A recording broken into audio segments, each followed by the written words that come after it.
Il n'est pas là pour caresser délicatement les idées reçues, ni les esprits mollement éveillés. Marc Boilard questionne, dérange et gratte là où ça fait mal. Son équipe m'a dit, écoute, la semaine passée, il t'a jasé, t'es devenu son préféré et il aimerait se retourner. Ben, j'ai dit pourquoi pas. Voici Alex Bissonneux. Ça va, Alex? Ça, c'est une belle introduction, M. Boilard. Ça va très bien. Je me dis bien, écoute, à un moment donné, on va se dire les vraies choses. Député d'Arthabasca pour le Parti québécois. Alex, plusieurs points, 3 entre autres, mais il y en a un, je veux t'écouter. On lit, c'est dans le Journal de Montréal. IGA s'ouvre à plus de concurrence, puis ça a rapport avec ton parti. Oui. Ben ça, je vais vous dire, je suis assez fier de ça parce que je pense que le Parti québécois a participé à la pression qu'on a mis sur des sociétés comme le groupe Empire pour avoir ce genre de réflexion-là. En fait, ce qu'on apprend, puis c'est très rare que ça arrive. Là, on a un géant de l'alimentation qui, d'abord, reconnaît qu'il existe une telle chose que des clauses de contrôle de propriété qui minent la concurrence. Ces clauses-là font en sorte essentiellement qu'il y a des ententes entre les locataires et les locataires pour préserver un espace commercial de la concurrence. Donc, par exemple, IGA, parce que le groupe Empire, c'est la société mère d'IGA, s'entend avec un locataire pour, disons, louer un local dans un centre commercial. Et dans l'entente, on dit qu'il ne devrait pas y avoir d'autres joueurs de l'alimentation qui pourraient s'installer au même endroit. Donc, on vient interdire en quelque part la concurrence. Et là, on a une reconnaissance de ça et une société mère, donc le groupe Empire, qui dit ben on va essayer de changer ces pratiques-là. Mais attends, nous, ça fait depuis le mois de décembre. Oui. Alex, tu es au courant que c'est monnaie courante dans la réservation de locaux dans un centre d'achat, que par exemple, le Sport Expert va dire ben en théorie, il n'y aura pas une autre chaîne, Décathlon va pas ouvrir et telle affaire. En quoi, tout à coup, en alimentation, il y aurait un genre de mea culpa, alors que c'est un peu monnaie courante dans d'autres formes de commerce? Oui, ben là, on parle d'un centre commercial, mais ça peut être un espace plus grand, ça peut être un édifice différent aussi. Une chose est certaine, c'est que ce sont des clauses qui viennent interdire ou protéger un espace de la concurrence, puis nous, on considère que ça a un effet délétère sur le prix du panier d'épicerie. C'est pour ça que je suis assez content que ça sorte aujourd'hui, parce que je pense qu'on a participé à la pression. Il y a eu le Bureau de la concurrence aussi du Canada qui est intervenu là-dedans, mais moi, en décembre, je suis intervenu au Salon Rouge, on a fait une sortie publique là-dessus pour dire qu'il faudrait éliminer ce genre de clause-là, parce qu'on veut qu'il y ait plus de concurrence. C'est une façon pour nous de s'assurer de faire une pression à la braise sur les prix du panier d'épicerie. Puis ces prix-là augmentent, vous savez, pour 2026, ce sera encore plus cher d'aller à l'épicerie. Donc, c'est une des façons, nous, qu'on avait proposé, sans qu'il y ait une intervention directe du gouvernement dans les affaires des entreprises. Parce que pour nous, c'est important, ça aussi. On pense pas que le gouvernement peut intervenir dans les affaires d'une chaîne alimentaire, par exemple, pour imposer un plafond pour un prix, par exemple, dire vous allez vendre telle et telle chose, tel ou tel prix. Pour nous, c'est pas la bonne façon d'agir. Ce qu'on peut faire, c'est s'assurer qu'il y ait une concurrence en éliminant ce genre de clause-là. Puis ce qu'on avait proposé aussi, c'est de faire du démarchage à l'étranger pour aller chercher des concurrents. On peut penser à Leclerc en France, par exemple. Je dis n'importe quoi, là. Je réfléchis avec vous. D'autres joueurs qui pourraient venir au Québec puis favoriser cette concurrence-là. On est convaincu que ça pourrait avoir un effet positif sur les paniers d'épicerie. Tout ça, c'est pour les détaillants, donc qui font la vente, mais aussi pour les chaînes d'approvisionnement. Il va falloir qu'on ait cette réflexion-là parce que la concurrence, en général, ça permet de produire plus puis de payer moins cher pour ce qu'on achète. Le plafonnement des prix sur certains aliments, entre autres en France, par exemple, la France insoumise, a toujours poussé cette idée-là. Ils n'ont jamais été au pouvoir, ils n'ont pas pu le mettre. Mais de dire que tu aurais, par exemple, une certaine catégorie de fruits et légumes qui ont un prix plafond, c'est pas quelque chose, tu penses, qui peut avoir de l'allure? Non, honnêtement, nous, on n'est pas là-dedans. Nous, on ne veut pas intervenir dans les affaires des entreprises parce que souvent, ça a des conséquences délétères. Ça fait que l'entreprise, c'est un fardeau de plus pour l'entreprise. On dit à l'entreprise quoi faire, on lui dit comment dépenser, on lui dit à quel prix vendre. Lorsque l'État intervient dans les affaires de l'entreprise, trop souvent, ce qui se passe, c'est qu'il y a une réaction du groupe en question qui, parfois, va avoir tendance à quitter. On l'a vu dans certains pays où ça a été fait, en Amérique latine, par exemple, à différents degrés. Absolument. L'entreprise quitte et là, qu'est-ce qu'on fait? C'est qu'on mine la concurrence. Puis on se retrouve avec un problème encore exacerbé, des produits qui coûtent encore plus cher. Nous, notre philosophie, ce que moi j'ai proposé en décembre, c'est de s'assurer qu'on n'intervienne pas dans les affaires de l'entreprise, mais qu'on permette une concurrence accrue qui va favoriser, selon nous, les consommateurs. Mais on ne dira pas aux entrepreneurs quoi faire. On ne dira pas à quel prix vendre, ou quoi que ce soit comme ça. Mais on va s'assurer, par exemple, que tous les joueurs aient une chance égale. On pense que c'est la meilleure façon de procéder. Parfait. Autre point. Ton collègue a écrit sur X un long message concernant Washington qui frappe le Canada de droits de douane additionnels de 50%. Le PQ, vous semblez avoir une position très critique par rapport à ce que Mark Carney fait actuellement sur les droits de douane, etc. Ouais. Qu'est-ce que vous feriez de différent? Qu'est-ce que vous feriez de différent? Ouais. Ben, en fait, ce qui manque là, dans le contexte actuel, pour nous, c'est clair que c'est l'intérêt du Québec qu'on doit défendre. Hein. On a parlé de la gestion de l'offre, il faut parler du bois d'œuvre, il faut parler de l'aluminium.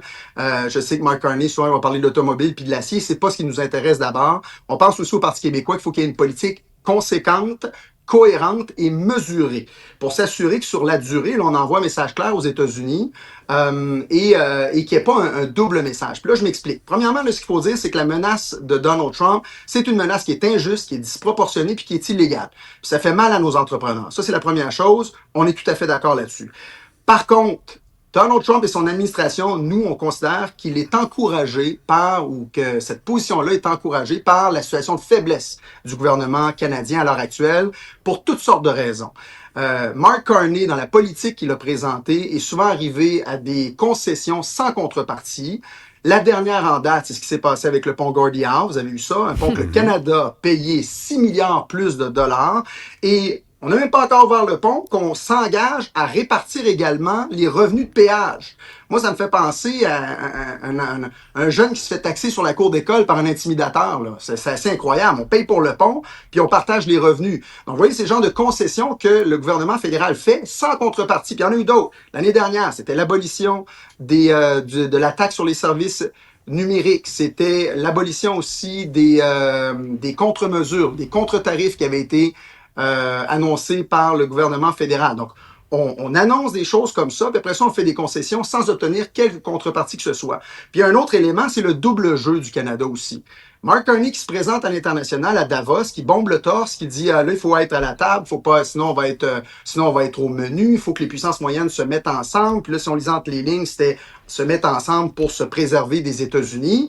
Puis après ça, on s'en va aux États-Unis, puis on utilise le slogan Donald Trump, Make America Great Again, puis en construisant un Canada fort, on les aidera à réaliser ce slogan-là. Puis après ça, on s'en va en Chine, qui est l'adversaire numéro 1 des États-Unis pour une entente stratégique. Donc, on alterne, on n'a pas de conséquences, de cohérence dans la relation commerciale avec les États-Unis.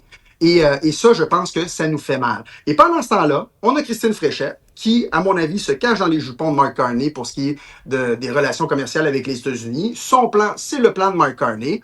Or là, on constate que Mark Carney ne nous a rien apporté, n'a pas défendu les intérêts du Québec. C'est un plan qui ne fonctionne pas.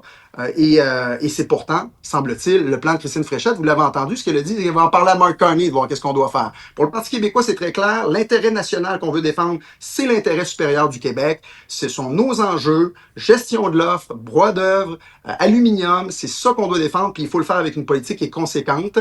Faut pas qu'on entre dans une escalade de mesures annoncées. On pense aux bouteilles là, à la SAQ de boissons américaines qu'on a retirées. Ça a été nommé par Donald Trump là, dans la menace qu'il a faite cette semaine. Donc, il faut une politique qui soit conséquente, pas d'escalade, mais il faut pas céder à la panique non plus. Il faut la cohérence là-dedans, puis la prévisibilité aussi. Monsieur Boissonneau, j'ai un chiffre pour vous, justement. C'est le mouvement Desjardins en mai qui a dit que les politiques protectionnistes des États-Unis, ça équivalait à une taxe de 9 % pour le Québec, mais pour le reste du Canada, c'est 4,2 %. Comment vous allez renverser la balance si vous êtes au pouvoir? Ben, visiblement, il y a quelqu'un qui n'a pas fait son travail quelque part. Moi, quand je vous dis là, que l'intérêt du Québec, c'est l'intérêt qu'on défend, c'est précisément ça. Le Parti québécois a une seule loyauté. Le Parti québécois veut défendre l'intérêt national du peuple québécois. C'est pour ça qu'on se bat. C'est pas pour l'acier en Ontario, c'est pas pour l'automobile en Ontario, ce sont pour nos intérêts. Et comme vous le dites, on est touché particulièrement au Québec et il faut défendre nos entrepreneurs. Donc, pour nous, c'est de recentrer la discussion sur ce qui se passe au Québec, sur nos entreprises, nos PME. C'est le message qu'on veut passer. C'est ça qu'on va s'affairer à faire si d'aventure on forme le gouvernement cet automne. Mais est-ce que ça veut dire qu'on va négocier... Mais une chose est certaine, on ne fera pas de concession. Mais est-ce que ça veut dire qu'on va négocier une genre d'entente États-Unis-Mexique-Québec? Ben, il va falloir qu'on s'assoie, puis écoutez, je vais prendre en délibéré là, exactement ce sera quoi la stratégie. J'ai mon collègue Pascal Paradis qui s'est beaucoup penché là-dessus, évidemment. Quelle sera la stratégie du Québec pour pour faire en sorte que ce soit nos intérêts nationaux qui soient défendus. Nous, on a déjà demandé que, par exemple, lorsqu'on parle de la renégociation des ententes commerciales avec les États-Unis, le Québec soit toujours représenté à la table. Ça, c'est l'étape numéro 1. Il va falloir que ça se fasse. Mais c'est à savoir s'il doit y avoir une entente séparée ou là, je vais prendre ça en délibéré. Une chose est certaine, en ce moment, ce qu'on constate, c'est que les intérêts nationaux du Québec ne sont pas défendus, sont mal défendus, et par la CAQ de Christine Fréchette, François Legault, et par le gouvernement de Mark Carney, qui essentiellement fonctionnent ensemble là-dedans, puis ça marche pas. L'équipe Christine Fréchette, attention. Oui, on va en parler tantôt. Mais c'est parce qu'à t'entendre, on va pas s'en parler 20 ans, mais à t'entendre parler, Alex Boissonneau, c'est quand même si toi, à partir du moment où tu t'appelles le PQ, les États-Unis vont faire oui, on vous écoute, là, c'est très, très, très important qu'on vous écoute à tous les jours. Ça se peut que tu pèses pas dans la balance puis qu'ils disent ouais, on vous a entendu, mais on s'en sacre un peu. Je suis obligé de te le dire, là. C'est pas un highway, Je comprends tous tes points, là, mais ça veut pas dire que les États-Unis d'Amérique sont obligés de dire « Ah, il y a le Québec là, qui nous a demandé ça. Vite, on va aller négocier. » Je suis obligé de te répondre un peu ça. Je suis tout à fait d'accord avec vous. Là. Mais une négociation, c'est une négociation. Le Québec, c'est une puissance moyenne qui ressemble à un pays comme la Danemark, ou le Danemark, dis-je, ou la Suède, ou l'Autriche, ou la Belgique. On va tirer notre épingle du jeu de cette façon-là aussi, mais il faut négocier en recentrant autour de nos intérêts. Le Canada aussi, c'est une puissance moyenne. Puis là, il faut détricoter une idée que Christine Fréchette et Mark Carney essaient de nous mettre en tête, même les libéraux aussi. Le Canada ne protège pas le Québec. Le Canada, c'est une puissance moyenne qui essaie de défendre ses intérêts. Le Québec serait aussi une puissance moyenne à un différent niveau qui essaie de défendre ses intérêts puis qui va tirer son épingle du jeu dans des négociations. C'est pour ça que nous, on a proposé aussi, dès le début, là, quand ça a commencé, tout ça, quand il y a eu les premières menaces de Donald Trump, c'était au début de l'année 2025, déjà on était sorti pour dire au Parti québécois, faut pas qu'il y ait d'escalade, faut centrer autour des intérêts du Québec. Faut pas qu'on ait de réaction adolescente dans des négociations, dire ah là on va bomber le torse sans savoir exactement quelles sont les conséquences d'une action comme celle-là. Et c'est ça. Donc pour nous effectivement là, c'est pas de dire que les États-Unis vont coopérer avec nous seulement parce que le Parti québécois est au pouvoir, mais le Parti québécois va recentrer les négociations autour de nos intérêts, puis il va tirer son épingle du jeu comme d'autres puissances moyennes le font aussi. Puis je dirais aussi que l'autre élément que nous, on a beaucoup mis de l'avant, c'est d'avoir une cohérence dans la négociation, mais aussi de diversifier nos marchés. Transiger davantage avec l'Europe, par exemple. On n'en fait pas suffisamment avec la France, on pourrait en faire plus. Il y a des débouchés qu'on pourrait aller chercher là-bas. Donc, il y a quelque chose qu'on constate. Puis là, je blâme aucun gouvernement en particulier. Là, je fais pas porter ça à personne, en ce sens que 70% de nos échanges sont avec les États-Unis. Donc, visiblement, il y a une leçon à tirer de ça aussi. Il va falloir travailler sur plusieurs fronts. Je dis pas que le Parti québécois arrive avec une baguette magique puis tout est réglé. Mais le Parti québécois centre sur les intérêts du Québec. Bon, Alex Boissonneau du PQ, on va finir là-dessus. Je veux t'entendre. C'est qui ton principal adversaire pour l'élection d'octobre à Arthabasca? Écoutez, moi, ce que je dirais, puis moi, je l'ai vu. Je vais partir du terrain. Là. J'ai vu dans Chicoutimi, j'ai vu dans Arthabasca ce qui s'est passé l'année dernière. Le principal adversaire, je dirais, moi, qui se présente, c'est la confiance. C'est le manque de confiance qu'on a à l'heure actuelle. Non, je te parle de parti. Je te parle de parti. C'est qui le parti? Ah ben là, si on parle du parti, je dirais que ça va changer. Ben, dans Arthabasca, je pense qu'il y a encore des relents de ce qu'on a vu l'année dernière. Bon, vous savez que l'année dernière, mon principal adversaire, c'était M. Duhem du Parti conservateur. Il y a encore des relents de ça dans Arthabasca. Donc, c'est difficile de dire exactement quel est l'adversaire dans chacune des circonscriptions. Ça joue différemment selon les différents endroits au Québec.